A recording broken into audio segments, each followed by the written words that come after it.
Welcome to English Avenue, where English becomes exciting.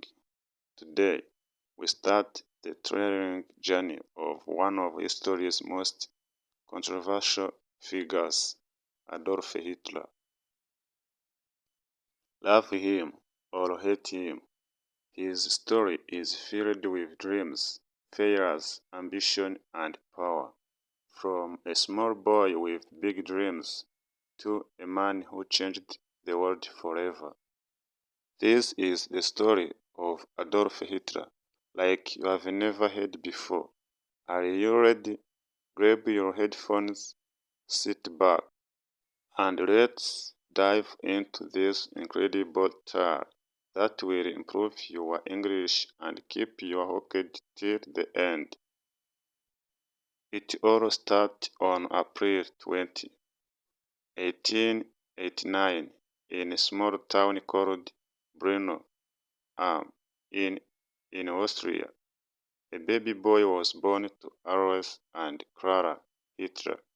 They named him Adolf. No one knew this little boy would grow up to shake the world. As a child, Adolf wasn't special. He loved playing outside, drawing pictures, and imagining a big future. But life wasn't perfect. His father, Alois, was very strict. Alois wanted Adolf to study hard and get a government job, just like him. But Adolf had a different dream.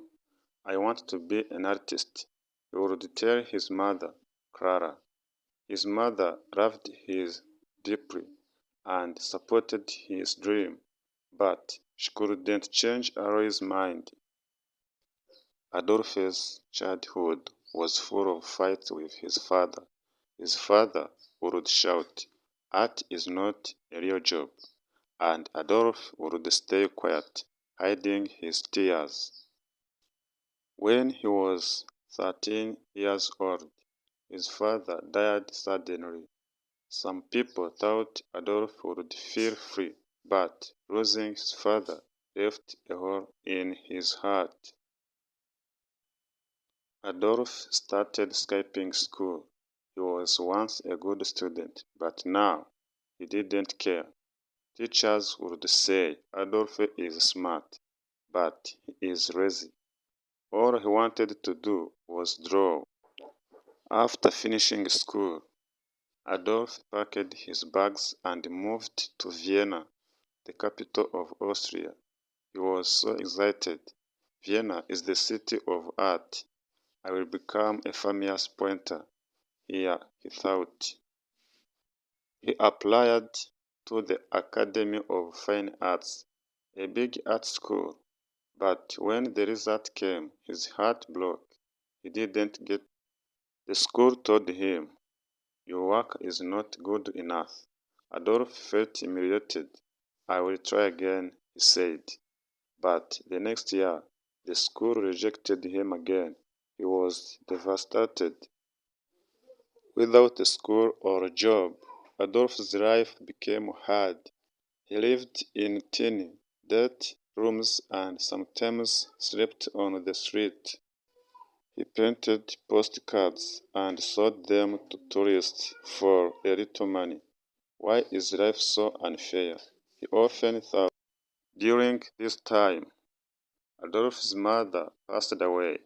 He was alone and angry. He started to blame other people for his failures. "It is not my fault," he would say.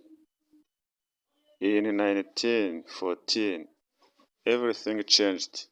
World War One started, and Adolf saw a chance to make his life meaningful. He joined the German army. He loved being a soldier.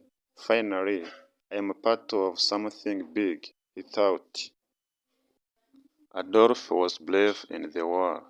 He carried messages across dangerous battlefields and received 2 medals for his courage. But in 1918, Germany lost the war. Adolf was furious. "Our leaders betrayed us," he shouted. He felt Germany needed someone strong to bring it back to power. After the war, Adolf returned to Germany. The country was in chaos. People were poor and hungry. Many were angry about the war's end. Adolf saw this as his opportunity. He joined a small political group called the German Workers' Party. Adolf was a powerful speaker. When he spoke, people listened. His words were full of anger, passion, and promises. Germany will rise again, he would say. Slowly, more and more people started following him. He designed their symbol, a red flag with a black swastika. This will become the most powerful symbol in the world, he declared. His speeches became famous. Thousands of people came to hear him. They believed in his dream of a strong Germany. But Adolf's ideas were dangerous. He blamed certain groups of people for Germany's problems and wanted to make Germany only for Germany. After World War I, Germany was in big trouble. People had no jobs, food was expensive, and many families were hungry. The country had to pay a lot of money to other nations because they lost the war. Germans were angry and sad. Adolf Hitler saw this pain. He told the people, "It is not your fault. I know who is to blame." His words gave people hope, but they also made them angry at others. Slowly, Adolf became a popular name. Adolf worked hard to grow his party. He held big meetings and gave loud, emotional speeches. "Germany can be great again," he shouted. People clapped and cheered. They believed in his dream. In 1923, Adolf tried to take control of the German government by force. This was called the Beer Hall Putsch, but it failed. Adolf was arrested and sent to jail for 9 months.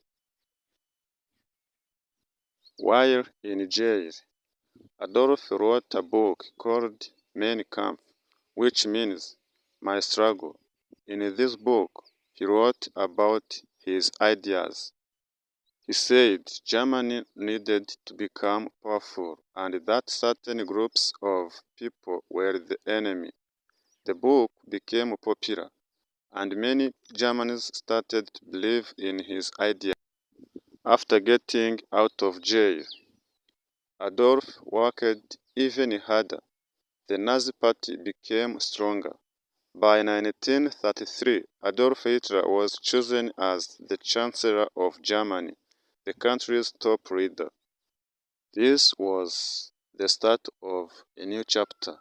Adolf promised jobs, a strong military, and a bright future. The people trusted him, but they didn't know what he was planning next. As Chancellor, Adolf made many changes. He built roads, factories, and schools. More people got jobs, and Germany started to look strong again. The people were happy. They said, "Hitler is a hero." But behind this success, Adolf had dangerous plans. He controlled newspapers, radios, and schools. People were told, "You can only believe in Adolf Hitler." Those who didn't agree with him were punished or sent to prison. Adolf created a strong army called the SS and a group of young boys called the Hitler Youth. They trained to fight and spread Nazi ideas. Adolf's speeches became even more powerful. He would say, "Germany is the best. We will rule the world. Crowds cheered and shouted, Heil Hitler! In 1939, Adolf made his boldest move. He ordered his army to invade Poland. This act started World War II. Adolf's dream was to take over all of Europe and make Germany the most powerful country in the world. At first, Adolf's army won many battles. They were strong and well trained. But as the war went on, things started to go wrong. Adolf had made too many enemies. While the war was happening, Adolf was doing something terrible. He wanted to remove all Jewish people and others he thought didn't belong in his vision of Germany. This was called the Holocaust, one of the darkest chapters in human history. Millions of innocent people were killed in camps. By 1944, Germany started losing the war. Adolf's enemies like the United States, the Soviet Union, and Britain were too strong.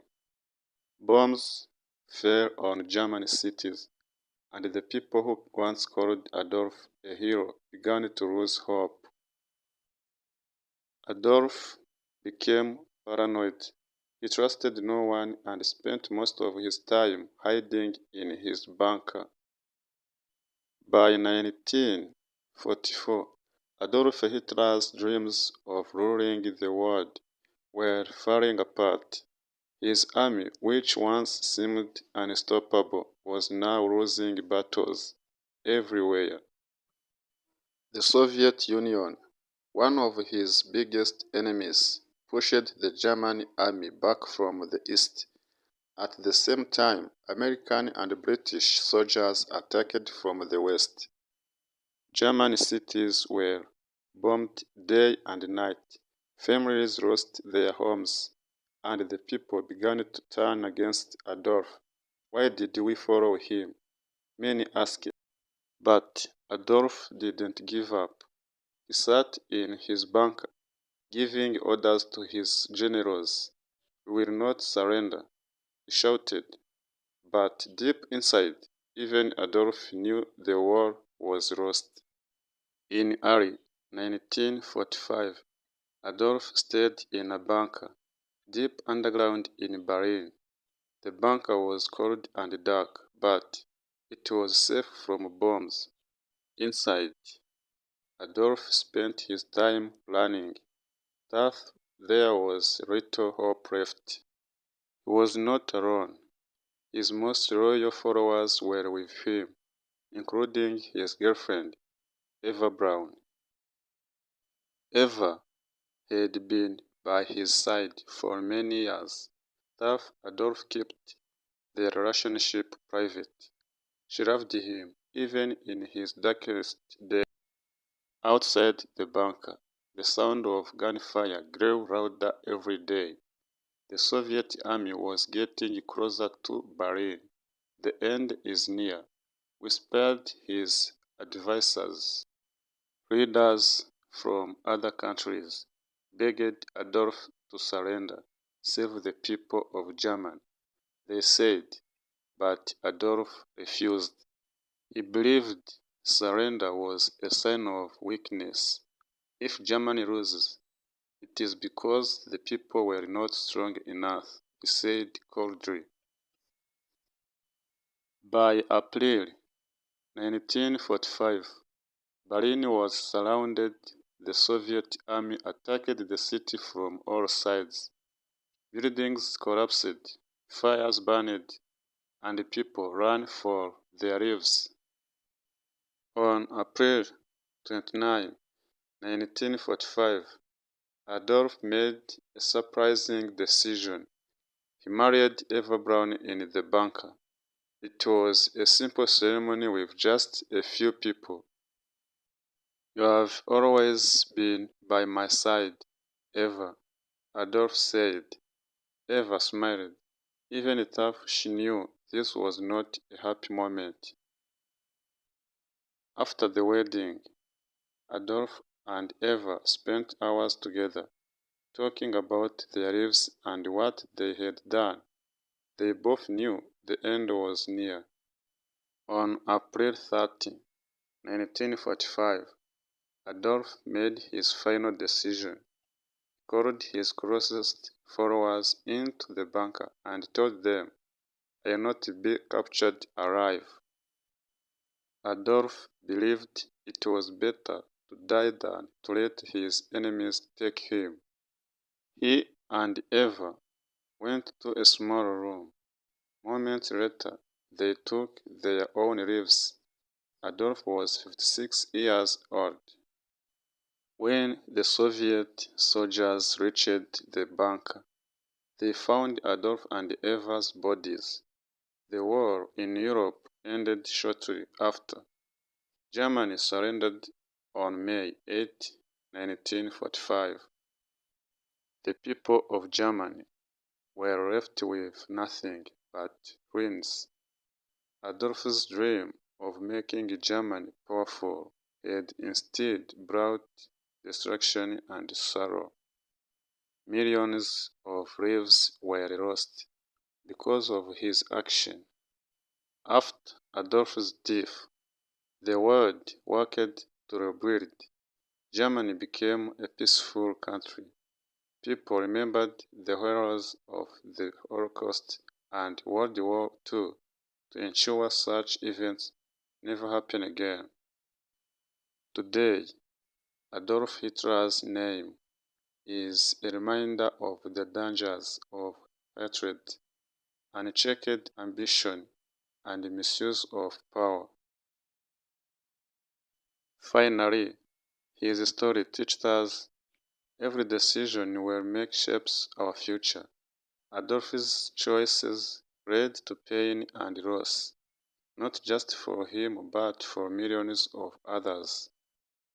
This reminds us that every action, no matter how small, matters. We must choose wisely and always think about the impact our decisions have on others, and importance of compassion and unity. Hate and division only tear people apart. The world is a much better place when we come together, respect each other, and work towards peace. Life is too short for anger and judgment. By being kind and understanding, we can create a future filled with hope, not regret. So remember, choose love over hate, humility over pride, and unity over division. These simple lessons can make our world a better place. This was the story of Adolf Hitler, a man whose life changed the world forever. It is a story of dreams, power, and the mistakes that led to tragedy. Remember, history is not just about the past. It teaches us how to build a better future. Thank you for your time. Remember to subscribe.